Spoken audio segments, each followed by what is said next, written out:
బతుకమ్మ బతుకమ్మ ఉయ్యాలో బంగారు బతుకమ్మ ఉయ్యాలో బతుకమ్మ బతుకమ్మ ఉయ్యాలో బంగారు బతుకమ్మ ఉయ్యాలో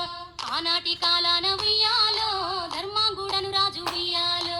ఆ రాజు భార్యయు ఉయ్యాలో అతి సత్యవతి అండ్రు ఉయ్యాలో 100 నోములు నోమి ఉయ్యాలో 100 మందిని గాంచే ఉయ్యాలో వారు శూరులయ్యి ఉయ్యాలో వైరుల చేహతమైరి ఉయ్యాలో తల్లిదండ్రులప్పుడు ఉయ్యాలో తరగాని శోకమున ఉయ్యాలో ధనధాన్యముల బాసి ఉయ్యాలో దాయాదులను బాసి ఉయ్యాలో వనితతో ఆ రాజు ఉయ్యాలో వనమందు నివసించే ఉయ్యాలో కలికి లక్ష్మిని గూర్చి ఉయ్యాలో ఘనత పొంగునరింప ఉయ్యాలో ఊరికి